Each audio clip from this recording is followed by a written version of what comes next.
Hello my dear student, स्वागत है सभी का आपका अपना प्यारा सा यूट्यूब चैनल मां शारदा टीचिंग सेंटर में। जैसा कि आप लोग जानते हैं कि पिछले क्लास में हम लोग मॉडल पेपर जो फिजिक्स का था, टारगेट का मॉडल पेपर सेट नंबर 3 का क्वेश्चन नंबर 1 से 11 तक का सॉल्यूशन करवा दिए थे। क्या क्वेश्चन नंबर 1 से 11 तक के सॉल्यूशन करवा दिए थे। आज की क्लास में हम लोग मॉडल सेट जो 3 है फिजिक्स का, उसका लघुत्तरीय प्रश्न संख्या 12 से, क्या प्रश्न संख्या 12 से 20 तक के सभी प्रश्नों का सॉल्यूशन करेंगे। क्या 20 तक के सभी प्रश्नों का सॉल्यूशन आज विस्तार पूर्वक करेंगे। तो चलिए, आज की क्लास आपके लिए काफी स्पेशल होने वाला। तो सबसे पहला जो हमारे पास प्रश्न दिया गया है 12 नंबर में प्रश्न हमारे पास क्या है कि पृथ्वी के चुंबकत्व का क्या कारण है। पृथ्वी का जो चुंबकत्व है उसका क्या कारण है। तो चलिए इसके आंसर को देखते हैं। तो इसके आंसर को हम लोग देखते हैं। यहाँ पे दिया हुआ है कि पृथ्वी के चुंबकत्व के बारे में कि पृथ्वी के चुंबकत्व के संबंध में, क्या पृथ्वी के चुंबकत्व के संबंध में कई सिद्धांत प्रतिपादित किए गए हैं। किसी ना किसी प्रकार अब यह माना गया है कि, क्या किसी ना किसी प्रकार अब यह माना गया है कि पृथ्वी के चुंबकीय क्षेत्र अर्थात चुंबकत्व का कारण इसके भीतर परिसंचरित विद्युत धाराएं हैं। क्या है कि चुंबक का जो चुंबकत्व होता है इसके भीतर परिसंचरित विद्युत धारा है। क्या है उसका कारण परिसंचरित विद्युत धारा है। उसके बाद इसमें थोड़ा सा और लिख देना है कि चुंबकीय क्षेत्र इस प्रकार व्यवहार में लिया जाता है जैसे यह किसी प्रकार की विद्युत धारा से उत्पन्न हो रहा है। क्या किसी प्रकार से विद्युत धारा से उत्पन्न हो रहा था। उसके बाद अब 13 नंबर के प्रश्न को देखते हैं। 13 नंबर में हमारे पास अगला प्रश्न हमारे पास दिया गया है, काफी इंपोर्टेंट प्रश्न है। 12 नंबर का सॉल्यूशन कर लिए थे। 13 नंबर में क्वेश्चन दिया हुआ है कि विद्युतीय द्विध्रुव पर क्रियाशील बल आघूर्ण का व्यंजक प्राप्त करें। काफी इंपोर्टेंट प्रश्न है और 2024 में इसके पूछे जाने की संभावना बहुत ही ज्यादा है। तो चलिए इसके आंसर को देखते हैं। इसका आंसर जो है क्या है। तो सबसे पहले हमारे पास जो क्वेश्चन दिया गया था मेरे दोस्त, क्या था कि विद्युतीय द्विध्रुव पर क्रियाशील बल आघूर्ण का व्यंजक प्राप्त करना, और काफी इंपोर्टेंट क्वेश्चन है। तो सबसे पहले हम यहाँ क्या किए कि यहाँ इस तरह से हम एक मान लिए ए बी एक मान लिए क्या है विद्युत द्विध्रुव है। क्या ए बी एक विद्युत द्विध्रुव है और उसके बाद इसकी जो लंबाई है क्या है 2L दिया हुआ है। उसके बाद यहाँ पे है जो प्लस क्यू आवेश और सिरा ए पे है माइनस क्यू आवेश और थीटा कोण यहाँ पे है क्या थीटा कोण। तो इस तरह से इसको मिला दिए यहाँ से। उसके बाद क्या है कि हम लोग जानते हैं कि E बराबर जो होता है विद्युत क्षेत्र बराबर होता है F बटा Q। क्या E बराबर होता है F बटा Q होता है। तो यहाँ से हम F बराबर हो जाएगा QE। तो यहाँ पे जो बल लगेगा F बराबर हो जाएगा QE और उसके बाद यहाँ पे भी इस साइड में जो बल लगेगा यहाँ भी हो जाएगा F बराबर QE। यहाँ पे प्लस Q आवेश है और यहाँ पे माइनस Q आवेश। बस इतना आप समझिए। उसके बाद हम क्या करेंगे कि त्रिभुज ABC में, तो हमारे पास जो त्रिभुज कहाँ है, तो त्रिभुज ABC मतलब इसी त्रिभुज में साइन थीटा बराबर क्या होता है। तो साइन थीटा बराबर हम लोग जानते हैं कि क्या होता है। साइन थीटा बराबर होता है P/H। क्या साइन थीटा बराबर होता है P/H मतलब लंब बटा कर्ण। तो इसमें जो है यहाँ पे 90 डिग्री का है तो यहाँ पे हो जाएगा लंब BC हो गया। तो BC अब बटा हो जाएगा कर्ण जो है 2L। तो यहाँ पे 2L तो यहाँ से निकाल लेंगे BC इक्वल टू हो जाएगा 2L साइन थीटा। क्या 2L साइन थीटा। उसके बाद हम लोग क्या करेंगे कि हम यहाँ लिखेंगे कि द्विध्रुव पर लगने वाले बल आघूर्ण, मतलब ये जो AB द्विध्रुव है इस पे जो बल आघूर्ण लग रहा है उसको हम निकालेंगे, फाइंड करेंगे। तो बल आघूर्ण को हम लोग टाउ से सूचित करते हैं। किससे टाउ से सूचित करते हैं, अर्थात टाउ इक्वल टू होता है बल गुने लंबवत दूरी। क्या होता है बल गुने लंबवत दूरी। तो यहाँ पे हम लिख देंगे टाउ बल को F से सूचित करते हैं और लंबवत जो दूरी है क्या है BC है। तो यहाँ पे क्रॉस में कर देंगे BC। तो हम लोग यहाँ जानते हैं कि टाउ तो है तो टाउ बराबर इजकल टू है तो इजकल टू, तो एफ का जो मान है तो एफ बराबर क्या आया था मेरे दोस्त, एफ बराबर आया था क्यू ई, तो हो गया Q E, Q E, cross है तो क्रॉस, बी सी, तो यहाँ पे बी सी जो हमें फाइंड है ज्ञात हो चुका है कि 2l साइन थीटा, तो यहाँ पे हो गया 2l साइन थीटा। अब आगे देखते हैं, तो यहाँ से हम लोग लिख सकते हैं कि टाउ बराबर ये दोनों के एक साथ हम यहाँ लिख दें कि Q इंटू 2l और गुना में हो जाएगा ई साइन थीटा। तो हम लोग जानते हैं कि Q इंटू टी एल मतलब कोई एक आवेश और उनके बीच के दूरी को क्या कहते हैं, वैद्युत द्विध्रुव कहते हैं कि वैद्युत द्विध्रुव आघूर्ण। तो यहाँ पे हो जाएगा Q इंटू 2l वैद्युत द्विध्रुव आघूर्ण है, और वैद्युत द्विध्रुव आघूर्ण को हम लोग P के द्वारा प्रदर्शित करते हैं। उसके बाद इसलिए इसको हम लिख सकते हैं कि tau equal to Q into 2l के जगह हम लोग P लिख सकते हैं। यहाँ पे P ई साइन थीटा था तो ई साइन थीटा, यही हो गया क्या हमारा करेक्ट आंसर। कि क्या हो गया इसका करेक्ट आंसर जो हमको निकालने के लिए बोल रहा था कि विद्युतीय द्विध्रुव पर क्रियाशील बल आघूर्ण का व्यंजक, यही है विद्युतीय द्विध्रुव पर क्रियाशील बल आघूर्ण का व्यंजक। उसके बाद नेक्स्ट प्रश्न और अगला प्रश्न के बारे में बात करते हैं। काफी इंपोर्टेंट प्रश्न हमारे पास दिया गया है। क्या है, 14 नंबर का प्रश्न है, बहुत ही महत्वपूर्ण, कि विद्युतीय द्विध्रुव क्या है, इसका एसआई मात्रक को लिखें। मतलब विद्युतीय द्विध्रुव को लिखना है और इसके एसआई मात्रक को भी लिखना है। तो चलिए देखते हैं। तो सबसे पहले हमारा क्वेश्चन यही था कि विद्युतीय द्विध्रुव आघूर्ण क्या है, इसके एसआई मात्रक लिखें। तो इस तरह के प्रश्न हम लोग हमेशा क्या करेंगे, लिखने का जो तरीका होता है, हेडिंग बना देंगे कि विद्युतीय द्विध्रुव आघूर्ण, ब्लैक पेन से इसको अंडरलाइन कर देंगे। उसके बाद लिखेंगे इसमें कि विद्युतीय द्विध्रुव के कोई एक आवेश, क्या विद्युतीय जो द्विध्रुव होता है उसका कोई एक आवेश एवं दोनों आवेश के बीच दूरी के गुणनफल, क्या दोनों आवेश के बीच के दूरी के गुणनफल को विद्युतीय द्विध्रुव आघूर्ण कहा जाता है। क्या कहा था, विद्युतीय द्विध्रुव आघूर्ण कहा जाता। उसके बाद क्या लिखेंगे कि विद्युतीय द्विध्रुव आघूर्ण एक सदिश राशि है। क्या है, विद्युतीय द्विध्रुव आघूर्ण जो है एक सदिश राशि है और इसे पी वेक्टर के द्वारा सूचित किया जाता है। स्वाभाविक है, जब सदिश राशि है तो उसके ऊपर वेक्टर लगेगा, इसलिए इसे पी वेक्टर के द्वारा सूचित किया जाता है। उसके बाद क्या है कि अतः द्विध्रुव आघूर्ण मतलब विद्युतीय द्विध्रुव आघूर्ण अर्थात के क्या हो जाएगा, P vector equal to Q into 2l vector, क्या 2l वेक्टर, इसका हो जाता है फॉर्मूला। उसके बाद क्या है कि इसका एसआई मात्रक लिखना था, तो इसका एसआई मात्रक बराबर हो जाएगा, क्या होता है इसका एसआई मात्रक, Q का हो जाएगा, Q का मतलब हो गया आवेश, तो हो गया कुलोम, 2l, l का मतलब हो गया कि लंबाई, लंबाई का हो जाता है मीटर, मतलब कुलोम्ब मीटर, इसका क्या एसआई मात्रक है। इतना इस तरह से लिख दिए। उसके बाद अगला प्रश्न 15 नंबर में हमारे पास दिया है कि परावैद्युत शक्ति तथा परावैद्युतांक को परिभाषित करें। क्या करना है कि परावैद्युत शक्ति जो है उसको परिभाषित करना है और परावैद्युतांक को भी परिभाषित करना है। तो यहाँ पे लिखेंगे कि पहला है परावैद्युत शक्ति। तो परावैद्युत शक्ति किसे कहते हैं इसके बारे में जानते हैं। तो इसका जो डिफिनेशन होता है कि किसी परावैद्युत की शक्ति वह महत्तम क्षेत्र या विभव प्रवणता है। क्या किसी परावैद्युत की जो शक्ति होती है वह महत्तम क्षेत्र या विभव प्रवणता है जिस पर आरोपित करने पर इसका विद्युतीय विघटन नहीं होता है। क्या होता है कि इसका विद्युतीय विघटन नहीं होता है। उसके बाद क्या इसमें थोड़ा लिख देना है कि हवा की परावैद्युत शक्ति, हवा की जो परावैद्युत शक्ति होती है लगभग होती है 3 × 10⁶ वोल्ट प्रति मीटर। क्या वोल्ट प्रति मीटर होती है। उसके बाद अगला प्रश्न को देखते हैं। अगला प्रश्न है इसका जो नेक्स्ट पार्ट था, क्या था कि आपेक्षिक परावैद्युतांक, आपेक्षिक परावैद्युतांक को परिभाषित करना था। तो इसमें हम लोग लिखेंगे कि यदि किसी संधारित्र की प्लेट के बीच, क्या यदि किसी संधारित्र के प्लेट के बीच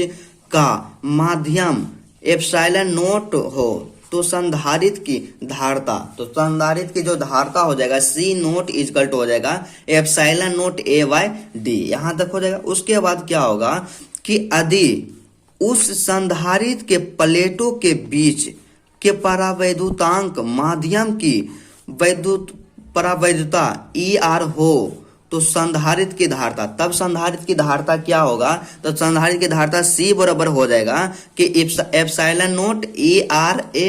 अब y में क्या हो जाएगा D। अब क्या करेंगे, अब यहाँ पे लिखेंगे, इसलिए C/C नोट, क्या C/C नोट इजकल टू क्या हो जाएगा, एप्सिलॉन ER हो जाएगा, क्या ER हो जाएगा, क्योंकि जब भी हम C/C नोट को डिवाइड करेंगे, एक दूसरे को, ये दोनों को आपस में डिवाइड करेंगे, तो क्या होगा मेरे दोस्त कि हमेशा बचेगा क्या, ER बचेगा, बाकी बात सब कट जाएगा। तो यहाँ पे जो ER है माध्यम की अपेक्षिक परावैधता है, यही जो है ER, यही है क्या, माध्यम की अपेक्षिक परावैधता। तो चलिए उसके बाद अगला प्रश्न को देखते हैं। अगला प्रश्न हमारे पास है, क्या है कि स्वप्रेरण एवं अन्योन्य प्रेरण में अंतर स्पष्ट करें। क्या स्वप्रेरण एवं अन्योन्य प्रेरण में अंतर स्पष्ट करें। काफी इंपोर्टेंट प्रश्न और बहुत ही MVVI इसको बोल सकते हैं। क्या है, तो स्वप्रेरण और अन्योन्य प्रेरण में अंतर स्पष्ट करना। तो यहाँ पे लिख देंगे कि स्वप्रेरण एवं अन्योन्य प्रेरण में प्रमुख अंतर जो है निम्नलिखित है। क्या निम्नलिखित है, तो इसके अंतर को देखते हैं। तो एक चीज हमेशा याद रखना है कि जब भी अंतर लिखने के लिए आए तो क्या करेंगे कि एक तरफ लिख देंगे स्वप्रेरण और दूसरी तरफ लिख देंगे अन्योन्य प्रेरण। मतलब जो भी दो आपके पास जो दिया हुआ है जिसमें अंतर दिखाने के लिए बोले, उसको आप दो भाग में डिवाइड कीजिए, उसके बाद लिखिए। एक नंबर यहाँ दिए तो स्वप्रेरण के बारे में लिखेंगे कि किसी कुंडली में बहने वाली धारा परावर्तित होती है तो कुंडली में प्रेरित धारा उत्पन्न होती है। इस घटना को स्वप्रेरण कहा जाता है। क्या इस घटना को ही स्वप्रेरण कहा था। उसके बाद लिखेंगे इस साइड अन्योन्य प्रेरण में, कि अन्योन्य प्रेरण क्या है कि जब कोई दो कुंडली एक दूसरे के पास, क्या जब कोई दो कुंडली एक दूसरे के पास स्थिर होते हैं तथा एक कुंडली में धारा परिवर्तित करने पर, मतलब एक कुंडली में धारा परिवर्तित करते हैं तो दूसरी कुंडली में प्रेरित धारा उत्पन्न होना अन्योन्य प्रेरण कहलाता है। यहां तक हो गया अन्योन्य प्रेरण। उसके बाद दूसरा जो इसका होगा डिफरेंस होगा, जो अंतर होगा, दूसरा अंतर क्या हो जाएगा माय डियर स्टूडेंट, कि एक कुंडली उपयोग होता है। मतलब क्या होता है कि स्वप्रेरण की जो घटना है, स्वप्रेरण में हमेशा एक कुंडली का उपयोग होगा, लेकिन अन्योन्य प्रेरण में दो कुंडली का उपयोग होता है। क्या होता है कि अन्योन्य प्रेरण में दो कुंडली का उपयोग होता है। हम साफ साफ अंतर दिख रहा है। उसके बाद तीसरा हम लोग क्या इसमें अंतर लिखेंगे कि प्रेरित धारा मुख्य धारा को प्रभावित करता है। मतलब जो स्वप्रेरण में जो प्रेरित धारा उत्पन्न होता है वो क्या होता है कि मुख्य धारा को क्या कर देता है, प्रभावित कर देता है। लेकिन क्या होता है कि प्रेरित धारा अन्योन्य प्रेरण में मुख्य धारा को प्रभावित नहीं करता। क्या होता है कि स्वप्रेरण में प्रेरित धारा जो होती है, मेन धारा जो होता है, मुख्य धारा, उसको प्रभावित कर देता है, लेकिन अन्योन्य प्रेरण की घटना में जो प्रेरित धारा होता है मुख्य धारा को प्रभावित नहीं करता है। चलिए इसका अंतर यहाँ तक हो गया, तीन अंतर लिख दिया। उसके बाद अगला प्रश्न हमारे पास दिया गया था, काफी इंपोर्टेंट प्रश्न है। क्या है 17 नंबर का, कि समझावे कि किरचॉफ का द्वितीय नियम ऊर्जा संरक्षण का नियम है। मतलब हमको समझाना है, दिखाना है कि किरचॉफ का जो दूसरा नियम है ऊर्जा संरक्षण का नियम है। इसका आंसर यहाँ पे दिए, उत्तर दिए। उसके बाद इसमें लिखेंगे कि किरचॉफ का दूसरा नियम ऊर्जा संरक्षण पर आधारित है। क्योंकि हम यहाँ लिख देंगे, सीधा सा साफ लिख देंगे कि किरचॉफ का जो दूसरा नियम है ऊर्जा संरक्षण पर आधारित है। उसके बाद इसमें हम लिखेंगे, हम जानते हैं कि, क्या हम जानते हैं कि प्रति एकांक आवेश के ऊर्जा से वोल्टेज अर्थात कि विभव परिभाषित होता है। क्या होता है कि हम लोग जानते हैं कि प्रति एकांक आवेश के ऊर्जा से वोल्टेज परिभाषित होता है। अतः प्रति एकांक आवेश के ऊर्जा में वृद्धि, प्रति एकांक आवेश, क्या प्रति एकांक आवेश, उसके बाद लिखेंगे आवेश द्वारा खपत ऊर्जा के बराबर होता है। उसके बाद अर्थात बंद परिपथ में, क्या बंद परिपथ में आरोपित वोल्टेज का मान सभी प्रतिरोधों के परितः विभवांतर के बराबर होता है एवं साथ ही आरोपित विभवांतर हमेशा खपत वोल्टेज के बराबर होता है। यहां तक लिख दें। उसके बाद क्या करेंगे, यह लिख देंगे कि अतः यह नियम ऊर्जा का संरक्षण पर आधारित है। उसके बाद नेक्स्ट प्रश्न 18 नंबर का है कि अस्थायी चुंबक एवं विद्युत चुंबक में अंतर स्पष्ट करें। तो हम आपको बोले कि जो भी अंतर स्पष्ट करने के लिए आए तो क्या करना है आपको, मतलब एक बॉक्स में दिखा देना है अंतर को। तो यहाँ पे लिखेंगे सबसे पहले कि अस्थायी चुंबक एवं विद्युत चुंबक में निम्नलिखित अंतर है। तो यहाँ पे लिख देंगे अस्थायी विद्युत चुंबक और उसके बाद दूसरे साथ अस्थायी चुंबक। उसके बाद 1 नंबर में हम अंतर लिखेंगे 1 नंबर का कि ए नरम लोहे से बनाए जाते हैं, मतलब विद्युत चुंबक जो होता है नरम लोहे से बनाए जाते हैं, जबकि अस्थायी चुंबक कठोर स्टील से बनाए जाते हैं। उसके बाद दूसरा जो इसका है डिफरेंस से अंतर है कि यह चुंबकत्व अस्थायी होता है। क्या होता है कि विद्युत चुंबक का जो चुंबकत्व होता है क्या होता है, अस्थायी होता है, लेकिन अस्थायी चुंबक का जो चुंबकत्व होता है इसका जो चुंबकत्व होता है अस्थायी नहीं होता है। क्या होता है, अस्थायी नहीं होता है। उसके बाद अगला जो तीसरा अंतर है कि इसकी चुंबकता तभी तक रहती है जब तक इसको विद्युत धारा मिलती है। मतलब विद्युत चुंबक का जो यह होता है क्वालिटी होता है कि उसमें चुंबकत्व तभी तक रहेगा जब तक उसमें विद्युत धारा प्रवाहित होगा। विद्युत धारा प्रवाहित होना बंद होगा तो चुंबकत्व भी उसका बंद हो जाएगा, समाप्त हो जाएगा। लेकिन क्या है कि अस्थायी चुंबक में क्या होता है कि इसकी जो चुंबकता होती है हेतु विद्युत धारा की आवश्यकता नहीं होती है। मतलब अस्थायी चुंबक में विद्युत धारा की आवश्यकता नहीं होती चुंबकत्व के लिए, वो हमेशा क्या होता है उसमें चुंबकत्व पाया जाता है। उसके बाद 19 नंबर का प्रश्न देखते हैं क्या है।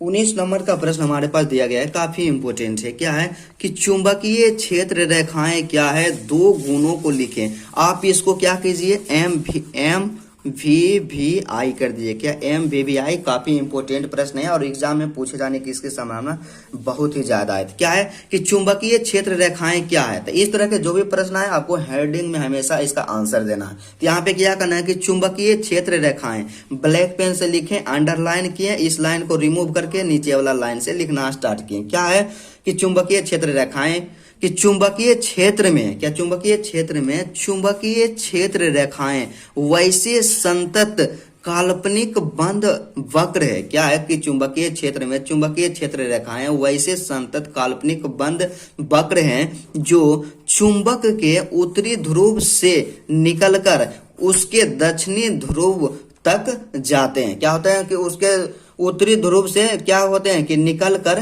दक्षिणी ध्रुव में जाते हैं। तो यहाँ से एक ऑब्जेक्टिव यह भी बन सकता है कि चुंबकीय क्षेत्र रेखाएं जो होती है उत्तरी ध्रुव से निकलती है और दक्षिणी ध्रुव में जाती है। उसके बाद क्या है कि इसके गुणों को लिखना है। तो इसके गुण को लिखना है तो यहाँ पे हम लिख देंगे कि गुण। तो गुण में हम क्या लिखेंगे कि चुंबकीय क्षेत्र रेखाएं कभी भी एक दूसरे को नहीं काटती है। क्या होती है कि चुंबकीय क्षेत्र रेखाएं जो होती है कभी भी एक दूसरे को नहीं काटती है। उसके बाद नेक्स्ट जो अंतर है इसका गुण है, क्वालिटीज है, क्या है कि चुंबकीय क्षेत्र रेखा के किसी बिंदु पर खींची गई स्पर्श रेखा उस बिंदु पर चुंबकीय क्षेत्र की दिशा को निरूपित करती है। मतलब चुंबकीय क्षेत्र की रेखा के किसी बिंदु पर हमारी स्पर्श रेखा खींचते हैं तो उस बिंदु पर चुंबकीय क्षेत्र की दिशा को बतलाता है। उसके बाद 20 नंबर का जो लास्ट प्रश्न हमारे पास दिया गया है काफी इंपोर्टेंट है। क्या है कि एक्स किरणें के उत्पत्ति को बताएं एवं इसके गुणों को लिखें। क्या होता है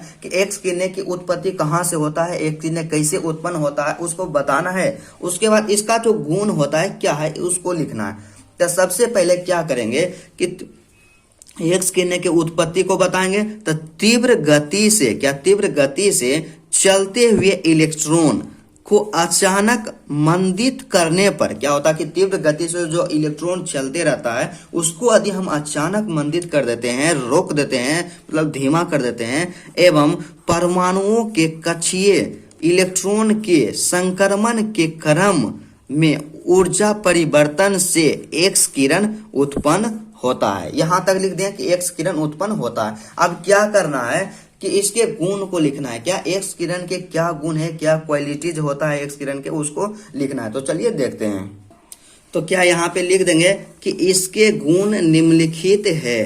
तो गुण निम्नलिखित है, एक नंबर में क्या है, एक्स किरण की वेदन क्षमता गामा किरण से कम होती है। क्या होती है कि एक्स किरण की जो वेदन क्षमता होती है गामा किरण से कम होती है। उसके बाद दूसरा गुण जो इसका क्या है कि गैसों को आयनीकृत कर देते हैं, मतलब एक्स किरणें जो होती है गैस को क्या कर देते हैं, आयनीकृत कर देती है। तो चलिए आज का क्लास यहीं तक रहता है। यदि आपको वीडियो अच्छा लगा तो वीडियो को जरूर लाइक कीजिएगा।